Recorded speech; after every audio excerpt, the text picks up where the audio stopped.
Sek, ayeuna mah urang teraskeun heula kumaha ieu jejer carita si Rawing Kiwari wilujeng ngadangukeun. Tetela bener we di jero kamar teh kosong ngan katingali we jandela masih keneh muka si Rawing harita gagaro kana pipina seri koneng ngareret ka ijon bari nyarita aing nyanyi we dua kali jeung ayeuna akang mah aduh Gusti nu agung digoda didoja teh jeung ijon kamari geus rek panggih jeung Saraswati pamajikan akeng terus ini nyulik ku jalur rampung diteang ka dieu terus ini sorangan aduh nyaan hebat ieu mah ieu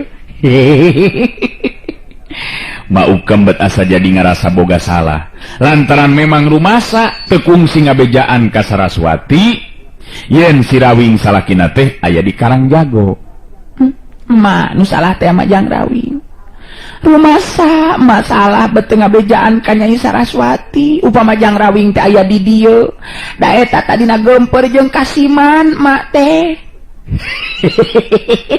lain kasiman meureun mah kasime tanya eta kasime mak teh jadi kasima sabab ku teu sangka bakal bisa ngabebaskeun kaayaan Saraswati atuh da ujang nu matak mate asa boga dosa mate narima karena kesalahan Jang Rawing kamana atuh neanganananya narima mate karena kesalahan Jang Rawing Sanajan nya ari hate mah hanjelu anu lain dikieuna tapi si Rawing memang mibanda ajen pribadi nu beda jeung jalma nu sejen manehna boga kayakinan yen lamaran lalakon hirup teh memang aya nu ngaturna nyerenge seuri Maukem bari nyarita teu kudu nyarita kitu mah lebah dia wah nu salah malah kuringan nuhunkeun ka Maukem sabab geus nulungan ngabebaskeun pamajikan kuring narajang eta ina terus luntat ti dieu lantaran teu kaburu dibejaan kumaha nya dari kumaha deui ya tidak geus kajadianna kieu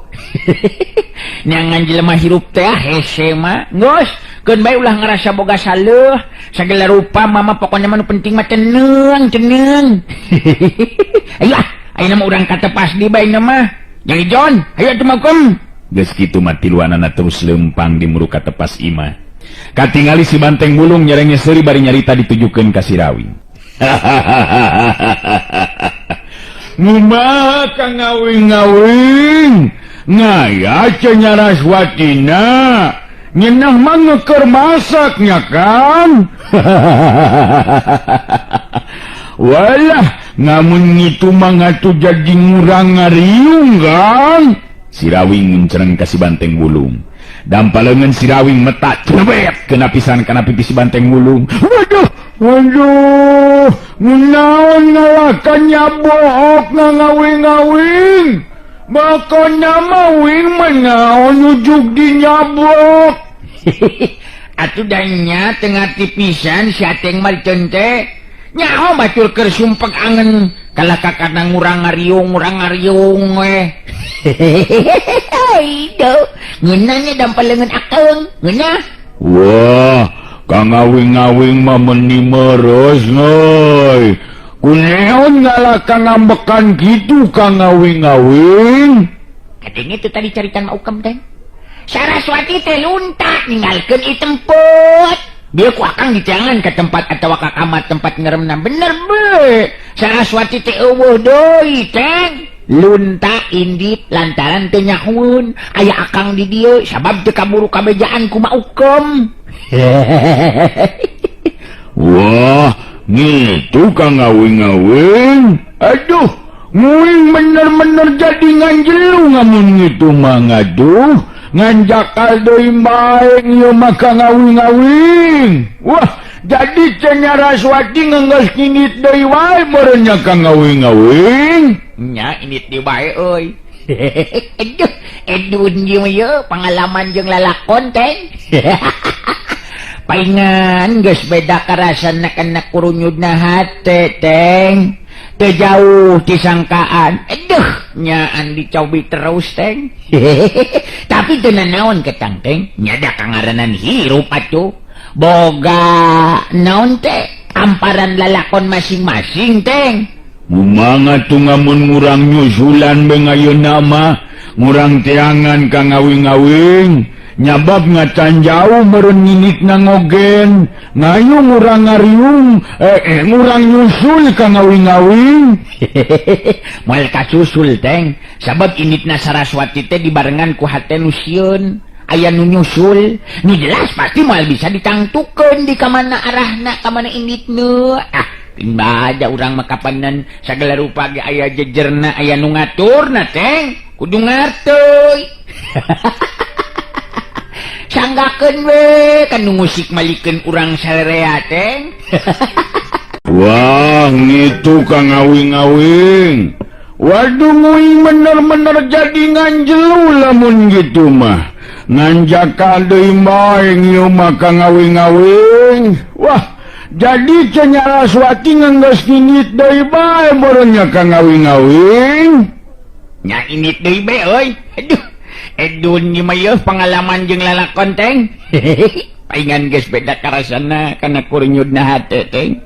Teh jauh ti sangkaan aduh nyaan dicoboy terus-terusan teng. Tapi teu naon ketang teng nyada kangaranan hirup atuh boga amparan lalakon masing-masing. Umah ngatu ngamun ngurang nyusulan bae ngayeuna mah ngurang teangan Kang nyabab ngacan jauh meureunnan nginit na ngoge ngayu urang ngariung urang nyusul Kang. Moal kasusul teng sabab initna Saraswati teh dibarengan ku hate anu sieun aya nu nyusul nu jelas pasti moal bisa ditangtukeun di kamana parahna. Waduh ieu mah yo kumaha atuh aling geus kieu yo. Aduh kumaha tukang ngawing-ngawing. Nya ayeuna mah urang ngariung beda Kang oge lapar ge teh kitu oge lamun nya jang ijon rek ngahormat ka urang. Kitu teh teng lain kitu kahayang urang teh nya ngariung. Oh kang ngawing-ngawing mah nyungkun euy. Nguing jadi ngerayo. Hih lain nyungkun nya na Kang mah. Nya wajar be atuh urang dihormat teh komo sasatna ayeuna mah akang geus nyamos di bae datang jauh-jauh ka dieu kalah ka diadukeun jeung jalu papang. Lain kitu jeung Ijon. Ijon masih kene ngahulang bari netep ka si Rawing. Da puguh masih kene ngarasa kaget meureunan ku pribadina si Rawing anu sok padahal pinangih jeung kasumpeg hate tapi betetep we sigana teu tenang sigana teu aya kajadian naon-naon bae. Kering ngahulang ya jeung Ijon. Ih terus terang ayeuna akang teh ngariung ye. Amin amin amin. Lain rek hormat ka akang yen. Ieu pang-pangna mah dulur akang yo geus teu tahan ku kurubukan beuteungna. Maklum gede parabna ieu mah yo. Kumaha jeung Ijon? Ijon netep ka si Rawing bari nyarita. Tenang we atuh soal eta mah Kang Rawing, malah abdi boga kayakinan harapan pangeus ieu lembur mah Kang Rawing teh ngagantikeun Ki Jalur Rampang tumetep di ieu lembur Kang. Wah, ngatung eta mah. Nah, segala rupa teh gampang soal eta mah iya yo, dulur akang nu gandeng bae mah. Oh, soal nu kitu mah ngeunah Kang ngawing-ngawing artina ngurang bisa nyicing di dieu Kang ngawing. Ngengken nyugan beng atuh ngaya marawan nguing meureunan boga jodoh Kang ngawing-ngawing. Dikana dahareun kana jodoh kana ambewe mani mah teng. Ingetkeun teng. Tujuan urang ka dieu teh neangan Saraswati. Ayeuna Saraswatina geus ini teuy, jadi paling bisa leureih oge sapoe urang di dieu teh teng. Maukem ngabagi paneutupna ka si Rawing jeung si Banteng Wulung, teu lila terus nyarita deui. Pugu upamanya Saraswati teu lunta mah mending keneh tumetep di dieu we Jang Rawing. Moal burung hirup senang kangaranan ngagantikeun Ki Jalur Rampang mah nyalain kitu Jang Ijon. Nya bener kitu mah, da mah henteu kitu taharepan anu sajena oge sarua we jeung urang. Si Rawing gagaro kana pipina bari nyarenge seuri. Pugu akang oge lamun ngagu kana karep jeung kahayang mah kitu Jang Ijon. Maukem ngan kuring teh hayang hirup senang bari nyang sarabatur. Nyada seperti Jalur Rampang oge sarua be jeung daharan kesang jeung tang tenaga batur. Kuring mah mung kitu bung. Lain asa kaingetan lamun teu salah mah Jalur Rampang teh boga mustika tawajimat ceuk beja mah dibawan teu. Dibawan teu nya. Maukem nu nembalan pananya si Rawing. Pugu bieu teh ku emak ditingali di kamar panyepenanana sigana bae tadi teh nyelang ka dieu heula waktu kabur ti pakalangan teh Jang Rawing. Sabab kanyut Kanyut kundang wadah batu mustika teh bet eueuh geuningan Jang Rawing. Da tadina marek dirawatan be ku mak teh sabab tetela geuningan ampuh eta mustika tulak bala teh. Nyai Saraswati oge cageurna teh apanan ku eta. Oh, jadi disimpan teh dina kanyut kundang mah. Nyimpen mustika mah di dina kanyut kundang segala rupanya. Dasar jalu rampang. Cek si Anteng mah jalu papang cenah. Jadi ngayeunang urang teh kumaha Kang Awing-awing? Nya maksud muing teh ngarek kumaha ngamun urang nganggeus sapoe ngaya di dieu Kang Awing? Ya, urang neruskeun di lampah tuh teh. Mokonna mah. Urang nepikeun ka bisa tepung jeung Saraswati. Keur naon urang lumampah lamun nepikeun ka teu panggih. Bener teu? Apanan kitu meureunnan apanan? Maukem loba neuteup ka si Rawing. Kituna teh malah bari ejeung nyarita jero hatena. Bet asa kakara aing mah panggih jeung jalma samodel si Rawing. Tenang we, sigana teh nying hareupan kajadian naon bae oge. Nu jadi pamajikan ngejat ini tinggalkeun ieu patempatan atawa ngarasahan nyelu mah pantesna teh paroman alum nguyung ieu mah ih berag we malah bari tetep bisa keneh heureuy nya antara amek sigana mah ieu jelema teh. Kunaon meleong bae ka kuring mah? Resepnya entong burning emak atuh nu geus kolot. Parawan oge masih kene aya nu naksir ka uing. Nu matak ulah hilating melong bisi mbogoh. Jang Rawing mah taeun teh meuni sok ka mana karep we lain ari mama bet ku ngarasa kaget nyata ningali Jang Rawing teu katingali alum nguyung. Sakuduna kangaranan anu hanjelu hate mah kuduna be atuh alum nguyung mah. Nah, make kudu nguyung mah. Da geus kitu kajadianana atuh. Moal bisa liput jeung ngadadak datang deui ka dieu Saraswatina ge upama kuring nguyung. Moal bisa nunggu bara, moal bisa nunggu bareun di kana hate sorangan kajabat di dina sorangan. Sok siapkeun ayeuna mah yeuh, urang ngariung teh maukem Jang Ijon, meujeun ayeuna hamin. Poe harita si Rawing jeung si Banteng Wunung dihormat teu beda ti katamu agung we. Malahan dina waktuna prung harita ngariung mesa kabeh pangisipi lemburan negrakeun eusi hatena miharep sangkan si Rawing tumetep di Karang Jago ngagantikeun jalur rampang. Si Rawing nepikeun ka eusi hatena sakabeh nu aya di dinya memang pada ngarasa simpati, lain bae ku ajen pangartina si Rawing tapi ku ajen pribadina. Kadulur-dulur kuring nu aya di Karang Jago yeuh. Lain nampikeun pangasih. Pugu geus kasawang ku kuring oge lamun hirup di dieu tangtu bakal senang. Tapi kuring oge boga lembur jeung kulawarga. Jadi teu bisa mentingkeun diri sorangan ye lur. Ngan kuring rek amanat ye ka dulur-dulur sakabeh.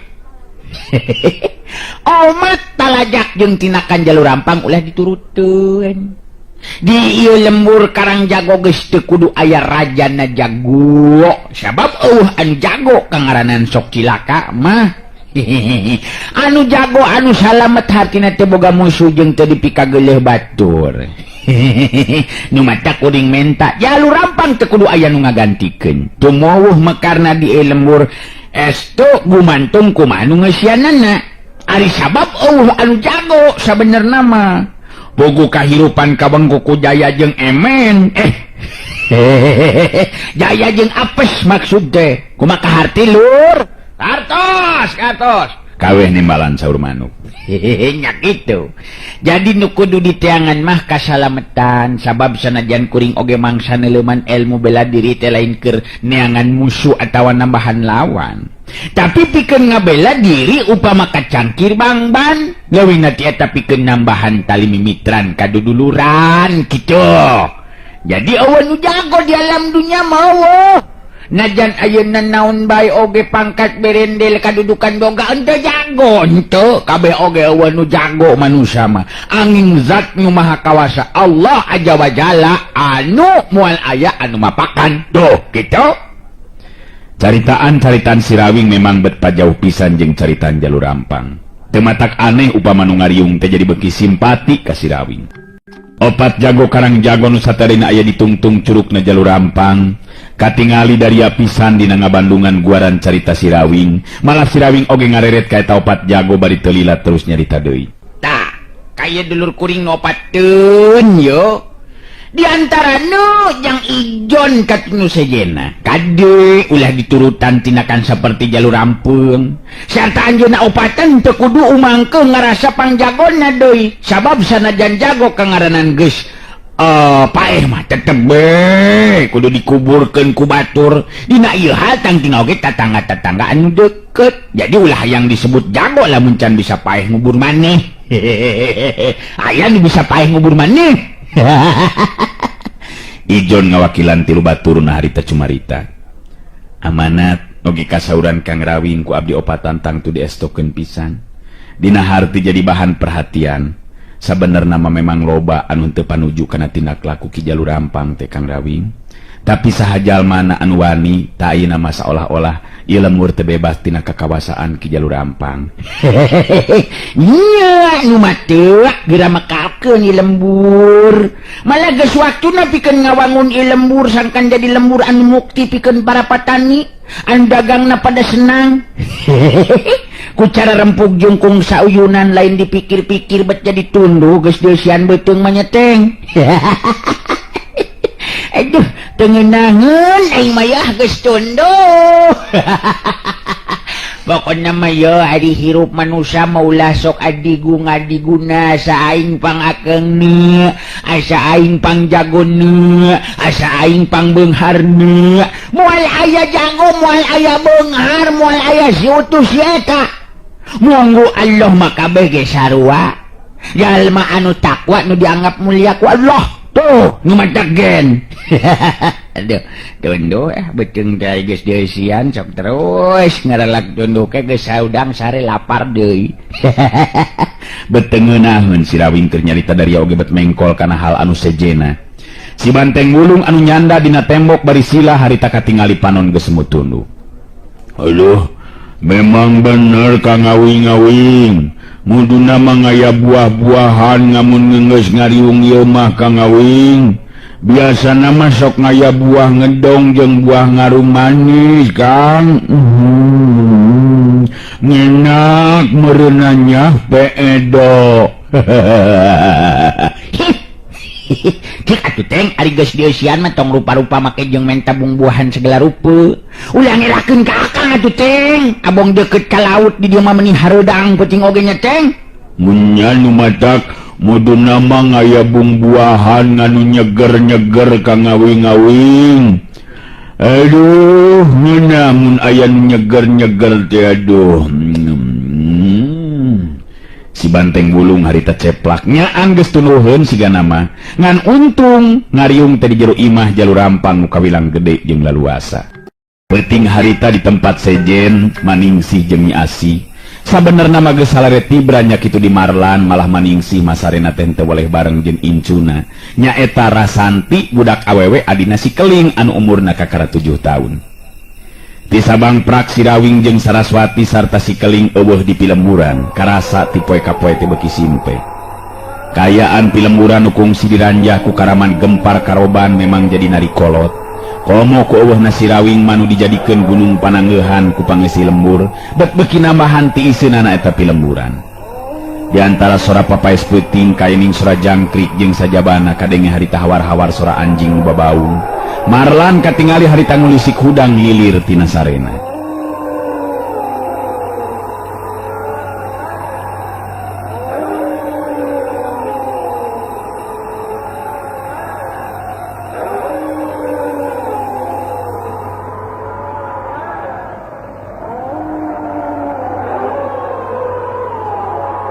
Panca indra Marlan anu geus kalati harita bisa ngarasakeun ayana geteran dirasat anu kurang hade kana batina bangun aya kila-kila bakal datang na bahaya. Nakunaon ditebet asa barareda kieu nya dina peuting ieu. Nah aya naon cenah nyabet siga bakal aya bahaya nu bakal tumiba. Nya beda karasana dina peuting ieu. Tapi aya bahaya naon deui? Moal kitu patali jeung kaayaan Jang Rawing mah. Marlan ngoneal hudang tina ngagolerna. Jung nangtung Marlan terus leumpang kaluar ti jero enggona ngalongok ka unggal kamar jelas kabeh masih kene sarare tibra. Betara reudang kieu di teh karasana. hayangnya horek nyangan hawa di luar aneh betepupugu hudang deh itu nya hayangnya horek keluar heula. Marlan lalaunan mukakeun panto imah di luar katingali kaayaan anu ngan ukur remeng-remeng puguh cahaya bulan teu pati caang. Marlan ngalengkahkeun sukuna nuju ka rumah akaburuan imah turun tina golodog. Kakara oge napak kana lemah. Marlan kaget sabab katingali aya jalma nu lumpat muru asup ka pakarangan imah. Sanggeusna deukeut Marlan apa nu lumpat tetetela kawilang lalaki ngora nu harita terus nyamperkeun ka Marlan. Kang Marlan, aduh, sugan abdi mah masih keneh kulem Kang. Be cilaka ye Kang, kumaha ye nya? Marlan neutup antep kanu anyar datang bari terus nyarita. Keke heula tenang ieu, aya naon ieu teh? Akang jadi kaget, kumaha aya naon bet nyebutkeun cilaka sagala rupa, kumaha maksud ayi? Kumaha? Akang can ngarti ieu. Acang ngatur heula napasna.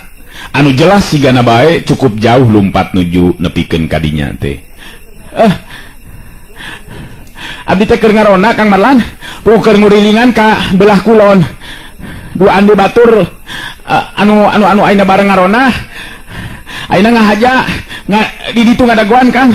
Sabab memang penting nama kudu ngabejan heula ka Kang Marlan di dieu. Nah aya naon kitu? Cik bejakeun ka Akang. Bejakeun aya naon? Asa karareung ieu teh deui. Aya naon? Akang jadi kaget. Nyebutkeun segala cilaka-cilaka teh kumaha ieu teh? Aya naon sok caritakeun, bejakeun ka Akang.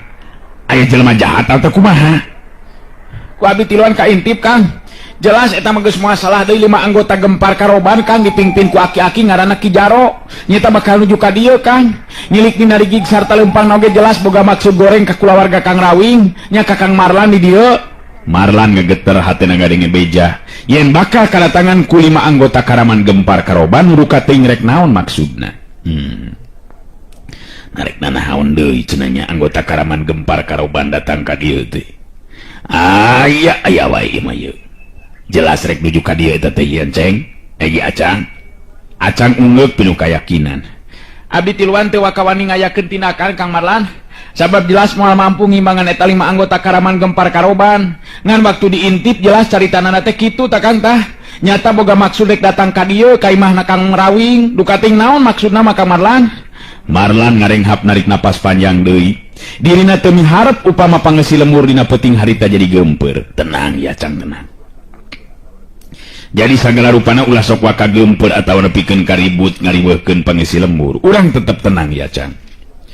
Ulah nepikeun ka anu sejen nyahoeun ku hal ieu. Eta bener geuningan aya nu datang ka dieu. Waspada ya Cang. Bejaan batur ngarona anu duaan deui, sok bejaan. Buru-buru. Waspada ya Cang. Awas, bejaan batur sok. Teu kudu ributkeun bae. Urang sing hareupan naon cenah maksudna ieu mah jelema teh. Marlan nguseurkeun paneutupna ka hareup jelas memang aya 5 jirim anu harita leumpang muru asup ka buruan imah. Nu datang memang anggota gempar karoban 5an diluluguan ku Ki Jaro anu geus bilu ka gempar. Acang katingali harita ngabrebet lumpat teh ninggalkeun eta patempatan rek ngabejaan 2 baturna. Da puguh tiluanan oge kawilang anu sok rajin diajar silat ka Marlan. Ki Jaro nu harita leumpang pangheulana langsung muru ngadeuketan ka Marlan. 2 teutepan harita bantrok ngageter hate Marlan sabab bet karasa serab paneutupna Ki Jaro. Kadenge Ki Jaro muka caritanana. Di dieu imana si Rawing dah? Dewek datang ka dieu dijitaku jadug karaman gempar karoban. Anu katelah Ki Jembros. Si laing masih kene kaasup seke seler sakula warga si Rawing, ha? Marlan nenangkeun geteran hatena. Ngarasa untung malah tadi waktu rek keluar make ejeng nyorenkeun bedog sagala rupa sabab beda karasana aya wirasat anu kurang hade kana batina. Memang bener teu nyalah teh caritaan teh. Kula kawilang kula wargana si Rawing aya naon di andi kalimaan datang ka di anggota karaman gempar karoban. Da masih kene kurang puas kana tindakan anu ti heula geus dilakukeun ku Andika.